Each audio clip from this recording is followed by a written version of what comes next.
What is up, and welcome to the Dynasty Refinery, where the goal is to separate misinformation from true information in Dynasty Fantasy Football and to get you practical, actionable content. I'm your host, Cal Shoemake, at Calvin Hobby on Twitter.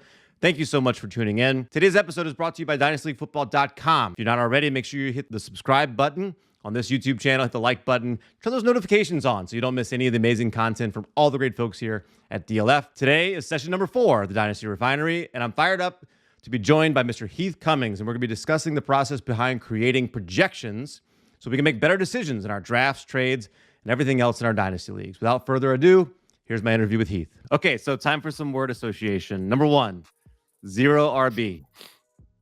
Alive and thriving. Coaching tendencies. Well, as you'll find out shortly, the first thing I think of is projections. Rebuilding teams. Maybe more fun. There's no pressure week to week, and you just get to reformulate the whole thing. So yeah, maybe more fun. I really love that because like one of my favorite things is to find like the worst orphan team I can find and adopt that one and just work on the rebuild. Because you're right, I love that answer because rebuilding does it. Now you could get carried away and it could be like the goal is to like collect draft picks instead of win championships. So you got to balance that. But yeah, I agree. It's definitely a lot of fun. I think it's most fun. Like the orphan thing is a challenge, and it's kind of like when you've gotten so good at Madden that you have to go try to win a Super Bowl with the Lions. But it's really fun for me, and I did this 2 years ago when you rebuild off of a team that was a contender, and you just decide, nope, it's time, and you just sell everything and then rebuild. And I'm in the middle of one of those. That's maybe my most fun favorite part of Dynasty. All right, last one, regression. Oh, man. I mean, I could talk about this one for like the rest of the hour. I think it's probably the worst thing we do in the fantasy football industry. Somebody had a really good point about fantasy analysts are all about telling you how the right guy who just did the great thing can't do the great thing again. And it's totally overplayed, but also it drives me crazy when people act like it's not going to happen.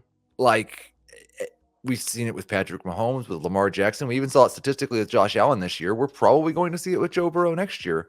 No, this quarterback who just took a massive leap in year 2 or year 3 is not just moving in this one direction. He is going to come back. But I wish there was a way that we could just have a universal acceptance of that. So maybe we didn't have to talk about it too much, because I do think we take some of the fun out of it when we say, well, yeah, but Jamar Chase can't average 19 yards per catch every year. Nobody does that. Right. Well, and I think at some point in the future, I feel like there's got to come a time where we start looking at it in the same way like we used to think in baseball that BABIP was just like everybody was going to regress to 300. And then we got more player specific on that. And, you expect regression to whatever that player's mean is. And, I don't know that we've quite got there in football, but like you mentioned, I remember last season before you mentioned Cooper Kupp didn't have very many touchdowns and he's due for some regression in the positive way. And that's, absolutely. There's a couple times where like that obviously was right. Kyle Pitts might be somebody this year who 100%. 100%. Unfortunately, I think we end up talking about a lot more about the guys that are going to regress the other direction because those are the guys that are being drafted in the earlier rounds usually. Right. Yep. Very good. Okay. So I want to talk a little bit about the projections and the process but I want to start with just, it seems to me, and that correct me if I'm wrong, but it seems to me like projections are really a part of your process that leads you to rankings and your positional tiers. And it's kind of your starting point, but like not everyone does that. So why are projections important for you as a starting place? I think it's because of my process and how it just helps me to absorb the information. Because I start everything. I mean, we mentioned coaching tendencies, and the first thing I do is I'll just load in the coaches for this year and offensive play callers specifically. Like, what have they done the past 3 years as a play caller? What are they likely to do this year? And then I'll start looking at target share and rush share and all that. And by the time I get done with the team, I feel like I have a lot better grasp of now, again, I don't just rank strictly based on the projections, but I have a much better idea of what the expectation should be, assuming nothing changes. This time of year, that's dangerous because a lot's going to change. But yeah, for me, it's just like you said it perfectly. It's the starting point that kind of helps me absorb all the information about the player, also their surroundings and their opportunity. So the inputs on that, let's talk a little bit about the inputs that you've got into this, because like you said, coaching tendencies, team specific. So just thinking about the team side, is it like how big of a pie are we going to have? How efficient is this offense? How good is this coach at calling offense? Like what kind of plays do they call? Like just, whatever of those like kind of, are just most important for you. Like what all are the inputs when you're thinking about starting this process on the team specific side? For the very first one is just offensive plays. And there are certain teams, coaching staffs that play faster, but also we see a lot of times with first year play callers, they're a little bit slower just because they've never done it before. Bad teams don't often run as many plays, but there's a big difference between like a Chiefs team this year that ran 1,134 offensive plays, and Seattle was dead last, I believe, with a first time play caller, and they ran 954. So like almost 11 more plays offensively per game the Chiefs are going to run, even if efficiency wise they're equal. Russell Wilson and Patrick Mahomes cancel each other out. Tyler Lockett, DK Metcalf, Travis Kelce, Tyreek Hill. Like you can do, it's 11 more plays per game. That's where I start. And I do think with a team like Seattle, it's only 1 year of him calling plays. I'll hedge that. They ran 954 last year. League median was 1071. I'm going to project them for over 1,000 offensive plays, but I'm still going to project them towards the bottom. The next thing I look at is run pass split. And that is something you have to adjust a little bit based on how good you think the team's going to be. Because as an example, the Cincinnati Bengals, we've seen them, their pass attempts have dropped a lot over the last couple of years. Well, they're not winning 2 games a season anymore, and they're playing with a lead. And so that type of trend, I also will incorporate sacks, because like teams aren't running 100% of their plays for positive gains. So some teams are losing up to 4 or 5% of their plays just on sacks. But then also target share by position. And this was one of the things I leaned on a lot with DeAndre Swift going into last year, because Anthony Lynn had always been a coordinator or coach whose running back saw 30 plus opportunities per game, targets plus carries. We saw the first 8 games of the season when he was calling plays, the Detroit Lions running backs could not have handled more opportunities. And Swift, I think, was number 3 or number 4 in PPR scoring. That kind of changed, though, in the second half. Now, some of that might be because of injuries. Dan Campbell has now got like 9 games calling offensive plays on his resume, so we don't know too much about that.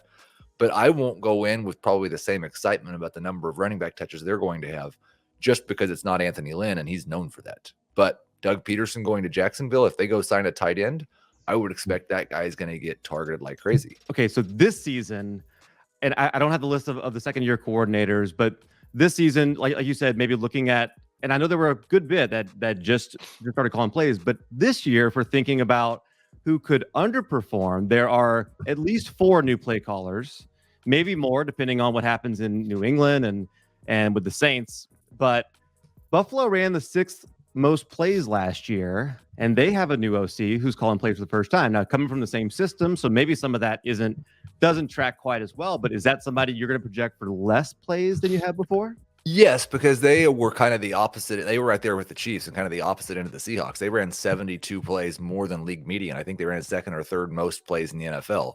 So even with the same offensive coordinator, I would expect a little bit of regression. You wouldn't want to project somebody with that big of a play increase over everybody else. So I would have dropped it a little bit with the same play caller. But I think I've got them right around 1,100 right now. So yeah, 40 fewer plays. That's 3 or 4 fewer plays a game. Bears also have a new OC is calling plays for the first time. They were middle of the pack last year. And so, I mean, what do you think about that? Do you think, obviously, Justin Fields is going to be a pretty exciting name next year, but could they be really low in terms of the amount of plays and the pie that they have for fantasy production? Well, and they have all the risks. They've got new system. They've got young quarterback. They've got first time play caller, I believe. And then they might just be bad. And so, yeah, I do think there's a lot. I don't think you should be drafting Justin Fields as a surefire starting quarterback. He is one of we're going to have a handful of them this year. really high upside number 2 quarterbacks, maybe that you pair with a Kirk Cousins, so that you have a starter, but you also have a guy with top 5 upside. Yeah, and Kirk Cousins is another one. Brand new play caller, brand new head coach. Vikings, Miami's like that too. Like there are a few examples. Saints could be in that boat, and they could be really bad too. Right. And then you've got New England, who a lot of excitement about Mac Jones, but like they're going to have a new play caller too, potentially, depending on what Belichick decides to do with the offensive coordinator role. Right. Which we'll talk a little bit about, some of that in just a little bit. Right. I want to follow up on. Oh, so, yeah, go ahead. Well, I was going to say though, like the one thing with Belichick is that they've talked lots of names of past coaches that people are not excited about. But for me, my concern generally comes from the guy calling plays for the first time, as opposed to a new play caller on that team. So if they were to go get a veteran, I wouldn't worry about it quite as much. Right. Well, and speaking of veterans, so Doug Pederson has certainly done this before, but you mentioned the tight end position. They got Dan Arnold. But I also, Doug Pederson also worked with Zach Ertz and Dallas Goedert and Travis Kelce in the past. So, are we sure that's who he would feature? Or is he more going to try to get the most who he's got? Like, I like the comments from the Bears' new OC. He's like, hey, we're going to build an offense around Justin Fields, and we're going to try and do what he does best, as opposed to fitting him into my system. But Doug Pederson, like, which side of that spectrum is he going to be on? Yeah, I mean, I would. It's a bit of a guessing game. I don't think we should project a 33% target share for Dan Arnold. But that's where Doug Pederson was last 3 years, which is just insane compared to the rest of the league. But if they don't go get another tight end, and Doug Pederson's good friend Zach Ertz may be available, I do think, like, even just looking at the setup for Dan Arnold this year, when Jacksonville went and acquired him, with the first 5 or 6 games that he played with the team, he led the team in targets. They don't have a number 1 wide receiver. So I do think I will project him at a higher rate than I would have because Doug Pederson is there. I will not project him to get the same rate of targets that Kelce and or Ertz did. And that pie actually should be pretty big because Pederson traditionally has run some of the most amount of plays in the league, and Jacksonville was towards the bottom last year. So they're going to probably be behind, so it should be a lot of pass attempts. Yeah, very good. So on as far as that side, I guess speaking in terms of like looking at your notes, like trying to figure out, because I know there's a bunch of question marks that you're trying to make some educated guesses on.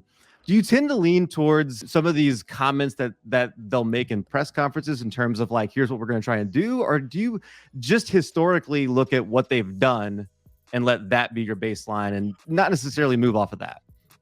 I will, if there's a good reason to believe they are going to do something different, then I will believe that. I think a good example was what Mike Zimmer did up in Minnesota for a couple of years. Like he was bringing in guys to run the offense who had maybe called more pass heavy. John DeFilippo got fired midseason because he wouldn't call enough run plays. Like it was clear the head coach was like putting his thumb on the needle there. So in that type of scenario, then yeah, if there's enough smoke, then I will adjust based on that. Generally speaking, I'm looking at a combination of what they've done in past, and I will shade it a little bit towards league median because I don't think nobody's going to be too certain going into a season what each team is going to do. So you don't want to get too far off on a ledge just based on past history.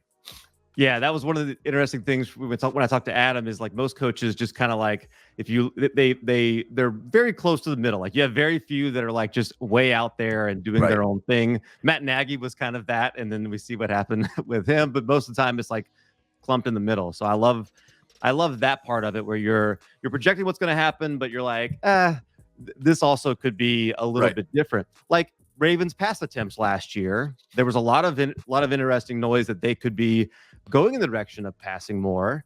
But what about next year? You got J.K. Dobbins coming back. Do you adjust what you're doing because of him coming back, or do you continue to think they're going to throw the ball at the rate they were last year? This is one of the reasons that I'll use 3-year averages. Because I think there's a lot of factors that went into their pass attempts last year. Mostly, like they had 17 running backs get hurt, and they had to use the ghost of Devontae Freeman as their best runner. I think they will run more next year than they did last year. I think they will probably throw more next year than they have any year besides last year.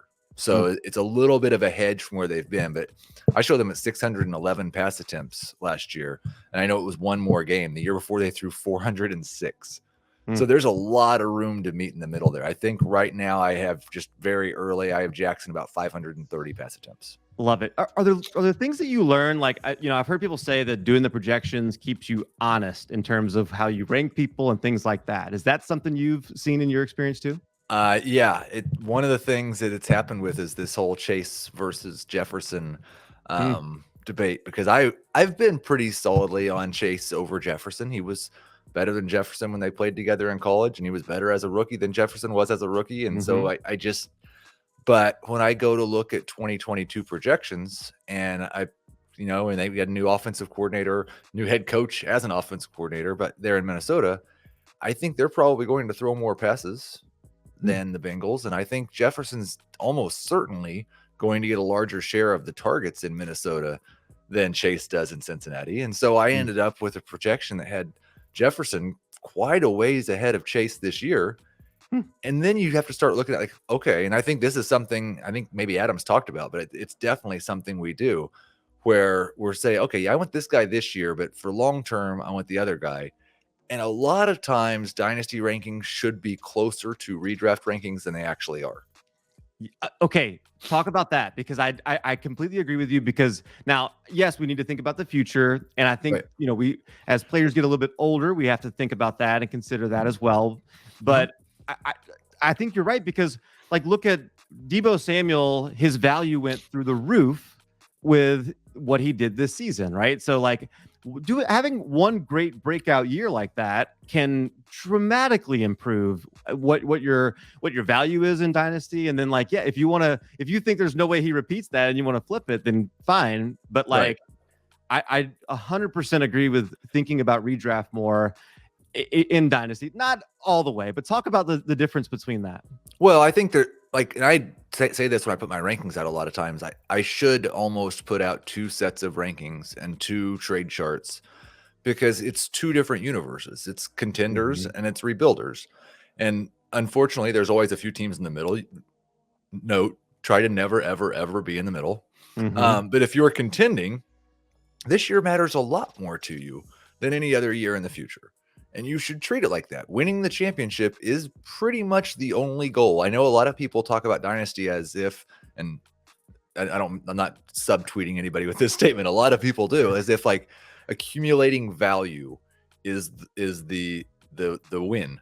That you don't actually get a trophy for having the most value on your fantasy football team. You get a trophy for winning the last game. And in season, I think that you kind of need to treat it like that. But the other side of it is we are mediocre at predicting things for this year. We're okay. We're okay at it. We're above average. I'm pretty sure we're worse at predicting things for 2 years from now. And I'm certain we're a lot worse predicting 3 years from now. And so like the thing that we have the most confidence in, we should probably lean on that a little bit more. Love that. What about, so I want to talk about maybe some player specific type things, because certain players have, like we talk about team tendencies, but players will have their own tendencies as well. And some of them are, you look at their historical, whether it's yards per carry or whatever their efficiencies are, how much are you weighing that on the player themselves? Like, let's just start with a situation where somebody changes teams. Like, are you completely throwing that out because it may jump into, like the offensive line, whatever it is, or how much are you factoring in their historical efficiencies if they change teams? I think a good example, and he didn't change teams, but I'd already thought of him, so I'm going to say him anyway, and then we'll talk about the guy changing teams. But a good example is a guy like DJ Moore. DJ Moore, first year of his career, scored 2 touchdowns on 82 targets. And I was very confident that DJ Moore was going to score at a higher rate than that in the future. The next year, he scored 4 touchdowns on 135 targets. And he scored 4 touchdowns every year since. At that point, I stopped saying, we're going to normalize this because nobody scores touchdowns at this low of a rate. And I just don't expect DJ Moore to score very many touchdowns. But I want a much bigger sample size than 16 or 17 games of good or bad efficiency. I will regress first and second year players quite a bit back towards what would be league average. I think when it is the most difficult when players are changing teams. Mm-hmm. And a couple of things that will make me look at them differently. If we have some reason to believe they're going to play a different role, that would change things. That might increase, decrease catch rate. It might increase, decrease yards per catch. If they're playing with a considerably better quarterback or worse quarterback, if they're going to from a team that threw 50% of their targets to wide receivers to now a team that throws 65% of their targets to wide receivers, that type of thing might change it. But it is one of the, like, efficiency for a player changing teams is probably something that we just need to be close to the middle on, because it's hard to speculate one direction or the other. Just so, like, a conservative projection for someone like that, you're saying, like, if in other words, if I have a player, let's say Zach Ertz, or let's say I think Godwin's a good one. Like, if he goes to a team, doesn't get to play with Tom Brady anymore, right? I'm probably going to regress his efficiency a little. I'm not going to, if he's going to play with Justin Fields in Chicago or somewhere else with a less proven quarterback, I'm not going to expect him to be as efficient as he was playing with Tom Brady. Yeah, really good point. You mentioned the touchdowns there in first and second year players, and we briefly mentioned Kyle Pitts, but you're pretty sure he's not going to score one touchdown a year for the rest of his career, right? Yeah, the tough thing with him is, like, how much do you want to speculate and how much do you want to normalize? I don't have any idea who else is going to be playing football with Kyle Pitts this year. I think the only running back I currently have projected for them is Mike Davis. And the only wide receiver is Zacchaeus. So basically nobody's coming back to the Falcons. But for a player like him, I would generally think that he's going to have maybe a 6, maybe even 7% touchdown rate at some point later in his career. He's an elite athlete playing tight end. He's huge. He should score touchdowns at a higher rate than everybody else. He just had one of the worst touchdown rate seasons ever. So right now, I've got him at 4.5 scores on 113 targets. That still feels a little bit low, but let's see who else is on the team, because it might be tough. We know that Matt Ryan, throughout his career, has had a hard time getting the ball to his number one target in the end zone. If he's the number one target. Right. Yeah, that just is such a fascinating wrinkle to that, because Matt Ryan, I mean, if you think about the person who scored less touchdowns than they should have in their career, it's Julio Jones. Like, that's the person that comes to mind, and he was with Matt Ryan, and that is partially what would scare you about Pitts, I think. And even Ridley, had a pretty significant drop in his touchdown rate when Julio was not on the field. Like, Ridley had like a 7% touchdown rate with Julio. He was elite, and it was just a little bit more normal when there was no Julio. Okay, so I'm going to ask you about a couple of different situations here. So one, if you've got a team with average to maybe even below average players, but who somebody's got to get opportunity, how do you handle projecting situations like that? I think about the Lions last year or the Saints last year, where there's not this, like, proven target hog. How are you navigating that without, I guess, trying your best to not err on either side? Yeah, that's probably the situation where I would, and with the Lions it was, where I just leaned into coaching tendencies and assumed, listen, they don't have any wide receivers. I guess they're going to throw to their running backs a lot. Now, they threw their wide receivers a lot in the second half because Amon-Ra St. Brown stepped up, but probably will lean more towards coaching tendencies in a situation where the talent doesn't stick out in any one direction.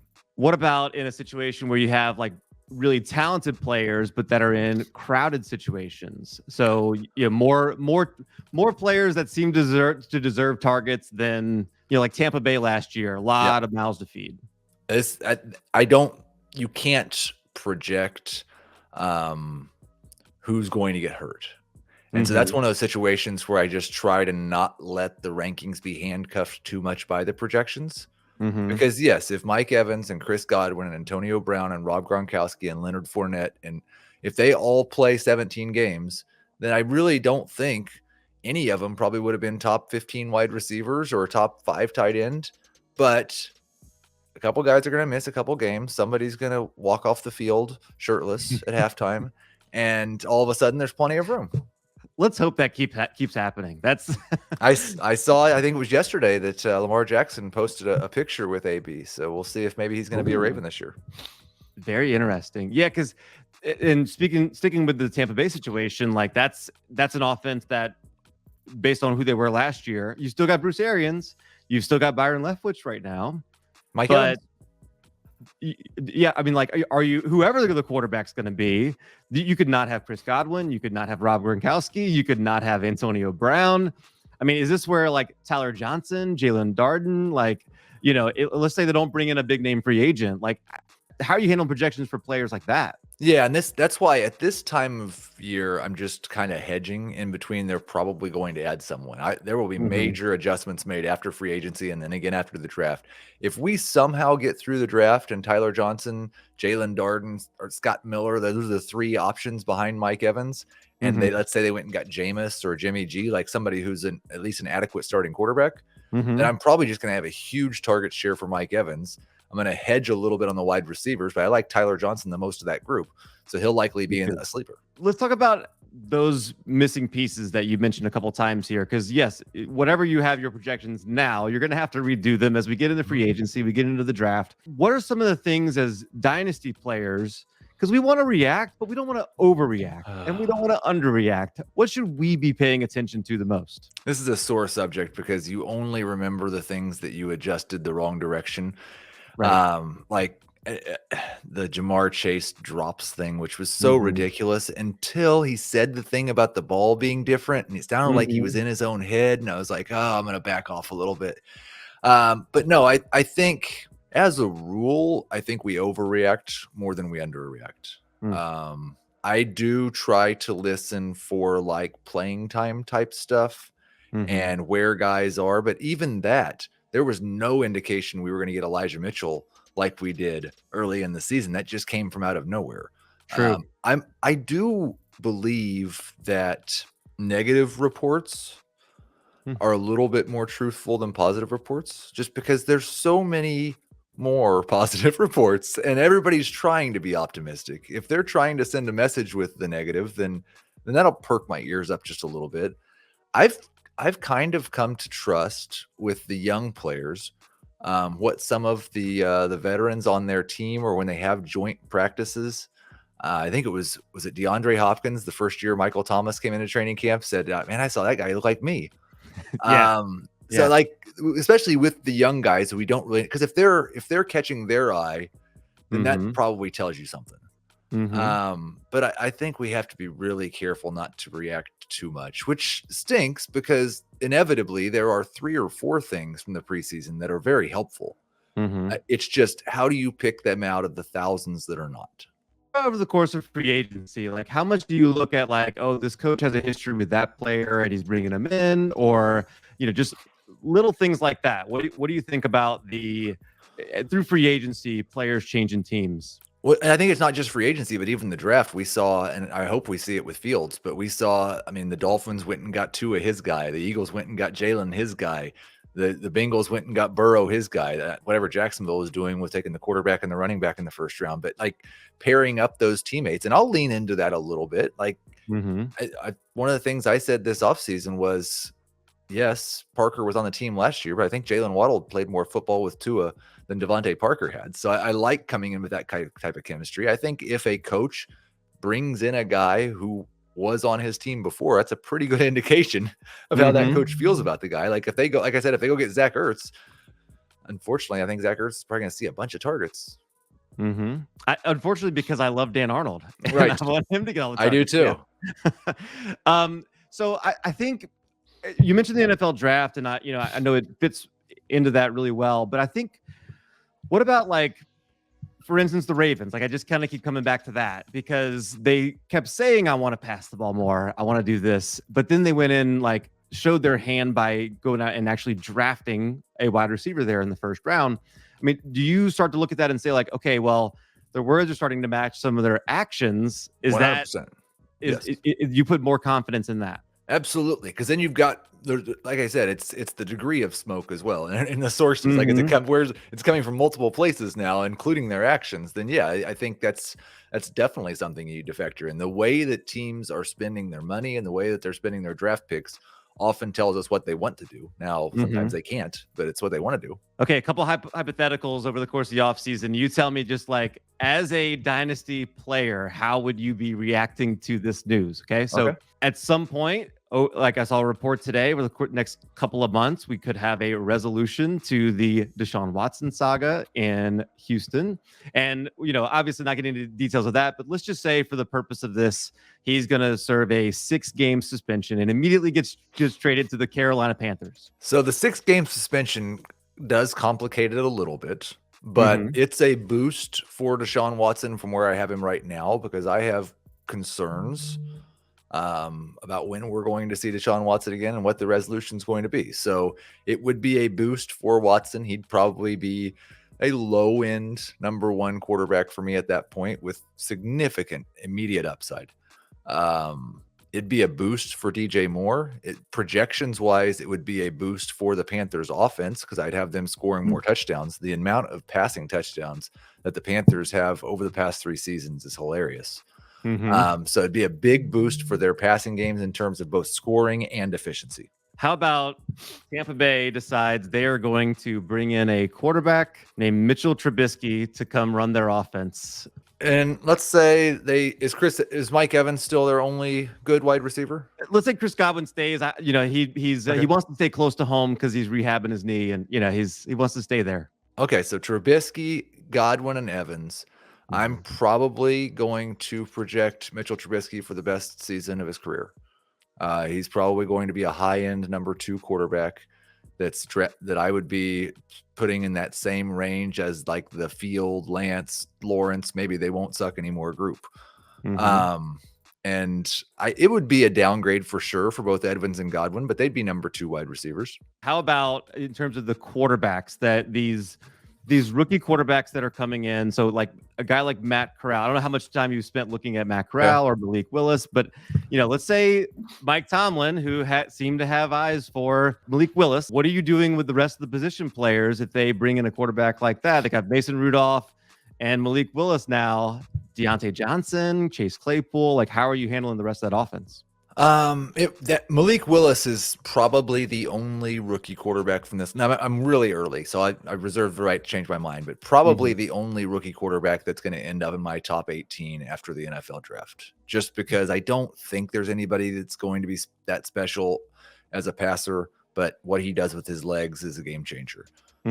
So from that perspective, if he goes to a place where Mason Rudolph is his only competition for starting, then he'll be in that same group with Fields and Lance probably for me in redraft, and he'll probably be a top 15 guy in Dynasty. It would be a big hit specifically for Deontay Johnson, just because, first off, I think Willis is unlikely to be good as a passer as a rookie. Almost all rookie quarterbacks are not. And second, he's going to run, I would assume, 25% of the team's rush attempts, and a lot of their drawn up pass plays are going to be run plays because he's going to take off. The only thing Deontay Johnson's done in the NFL is earn targets at an elite rate. His efficiency is mediocre as being kind. And so if he's going to have a big drop off in terms of his target volume and an unlikely improvement in the accuracy of the passing, Deontay Johnson would take a big hit for me in that environment. What about, Najee Harris is really good at catching the ball too. And I know historically quarterbacks who run don't dump it off to running backs quite as much. Would you be reducing his targets? I would be reducing his targets for sure, because I'd be reducing the total passing game. And I'd probably reduce his target share just a little bit because of what you said. The one thing that could help him is a lot of times running quarterbacks do help with running back efficiency. We've seen that in Baltimore, where before Devontae Freeman, almost everybody averaged 5 yards per carry. So I think the threat of Willis as a rusher could help boost Harris, both in terms of touchdowns and efficiency. So it'd be a small hit for him. I don't think it would be enough for me to take him out of number 2 in terms of a dynasty running back, but he'd rank a little bit lower in redraft probably. Love it. So, well, I appreciate all your time. Like, this was a really fun episode talking to us about projections and how we can make sure that we are, being honest with our projections and not necessarily going off board. And yeah, these offensive situations, the teams, I think that was very enlightening. I hope everybody got a lot out of it. Just before we go, I know you've got a new page that you're doing on CBS Sports for Dynasty leagues, something that you guys have started to focus on here the last year or so. And you seem to have taken the reins of that, which is awesome. So can you tell everybody just kind of what you're doing there and how they can find it?